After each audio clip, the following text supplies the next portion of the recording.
Hi, I'm Peter Cammons. I'm chair of the UK Personal Construct Psychology Association, known as PCPA.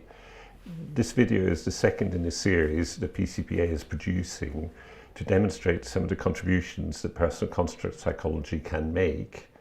In a previous video, we looked at qualitative grids, particularly perceiver element grids, and showed how they could be used using a lot of drawing with some words. In this video, we're going to show you how to do your own PEG, and I'm very pleased to have Professor Harry Proctor, who developed qualitative grids, and in particular perceiver element grids, with me. Harry is going to take you through the whole process of doing your own PEG. Okay, thanks very much, Peter, again for inviting me to do these videos. Okay, what we'd like to do in this video is a little bit more practical, because it's actually when you begin to do it that you really learn what's involved. Just to remind you that the perceiver element grid is designed to look at the perception in a situation, in a group, in a family, in a team, whatever you're working with, to look at how people see themselves and how they see all the others in the situation. So you choose a number of people, and you're going to look at this core data. If you can find out how people see themselves and how they're construing each other, I think that that's the most rich data that you can have if you're going to have a restricted type of information about a situation. If you find that, you will find that you get a great deal of understanding from it.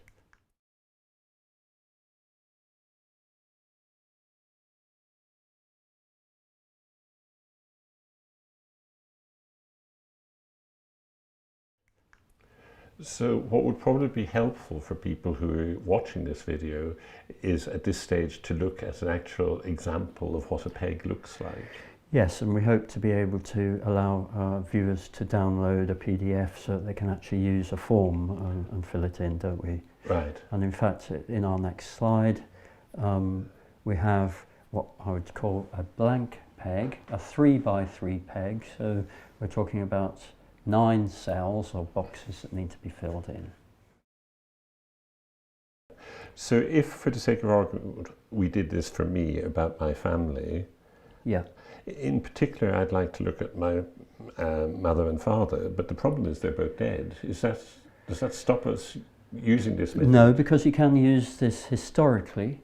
You could be, it could be looking at a period in your life if we were doing individual therapy, for instance, or if you were interested in a period of your life, and examining the experiences that you had at that time.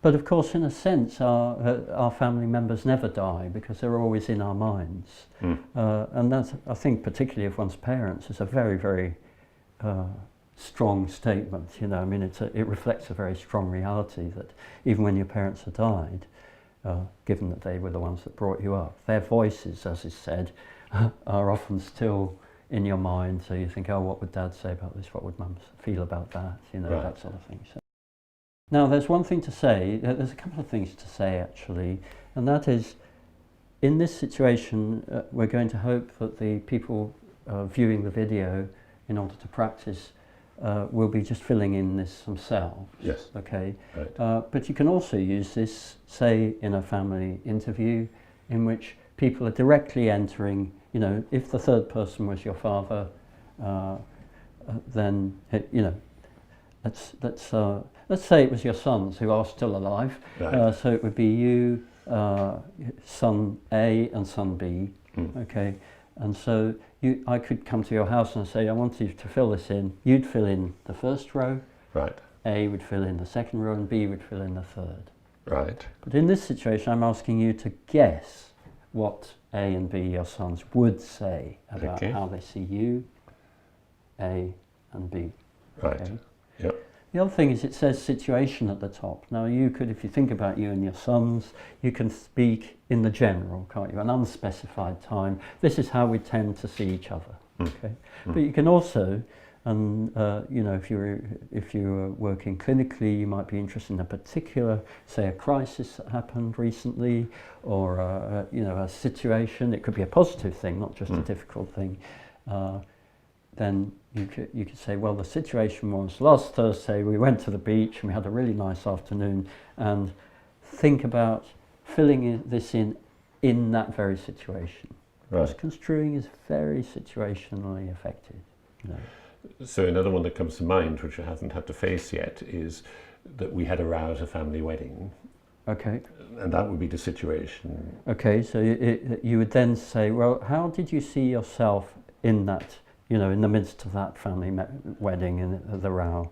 How it, so you might say something like in this first top left-hand box, you might say, well, actually, I was feeling quite irritated, but I was controlling myself. I didn't say much, or you might, whatever you want to do. So in the first box, I might say I was feeling irritated, but I controlled myself, and I felt really responsible for the way that they were behaving. Okay, lovely example. So you'd write those words in there. Remember earlier we said you could write the contrasts. That gives much additional personal meaning to a statement. Right. Or Or you could draw pictures. Okay. Not forgetting that, as we did with Aaron in the first video. Right. So in this exercise, I've grayed in the top row there, and that's what you can directly say with great authority because it's your own perception. So if yourself is filling in how, if this is Peter, it's Peter seeing himself, Yep. seeing A and seeing B. Right. Okay, second person and third person. So you can fill that in, and I suggest that people, hopefully they've got the PDF downloaded, they Right. now fill in that first row, just do the first row for the time being. So in this example, the second person is my first son, and I say he was making trouble as usual, and I'm sure he'll thank you for saying so. I haven't specified which is the first son. And then the third one was he just took no interest in anything or something. Okay, so you write those words in Right. literally write them in the box, okay? Right. I suppose we should put the disclaimer in that this film bears no reality to actual life. I'm and sure none it of the doesn't, Peter. characters. Okay. There is another set of instructions here just to remind you. Again, it's good to have something written down because you can revisit it, can't you? So we're saying, draw the 3x3 peg. I mean, another thing is you can put it exactly as I have it with all the lines, but you can develop shorthands. Really, it's just the names and then the content of the cells you need. This is a general situation or a particular occasion. Put in the names and then fill in the first row, how you see yourself and the other two. Remembering that in those boxes we can say words or drawings, and you can add the contrast pole if you wish. Right. Now, let's move on to looking at the last two rows. Now, what you're doing here is you're guessing how they see. You're guessing how A sees the three of you and how B sees the three of you. Right. Okay, and this, I think we mentioned in the first video a little bit about what Kelly meant by sociality. He has a thing called the sociality corollary, which invites you to stand in the shoes of that person, think, what would they say, how would they feel, what would they do, all these things. All those things are covered by the word construe, how you see, how you feel, how you do, how you relate. Okay? So Kelly's sociality corollary says that in order to relate to somebody, to have a relationship with someone, one must try and construe the construction processes of another. That may be an accurate construction, they may agree, they may not, but that attempt to construe is very central to the very act of relating and interacting. So I have to try to understand how you, Harry, see the world, not how I see Harry, but how Harry sees the world. That's right. Now, if I was coming to your home and asking about this wedding, I would get A to fill in his own row and B to fill in his own row. So that's a slightly different use of the peg. Right. With Aaron and his father, by the way, we used a very good research method. It's very fruitful that we've used on a number of occasions. You get each person in the team or the group or the family to fill one of these in, and then you get them to talk about it. And actually that talking about it itself is, with no sort of particular therapeutic techniques or interventions, just doing that activity tends to, hopefully, I mean probably sometimes it leads to conflict, but it will tend to lead to increased personal interpersonal understanding. Right. So coming back to our example, in the second row is actually me saying how I think son A sees me. Yes. Right. So I think that he sees me as over-controlling and too dominant. Right.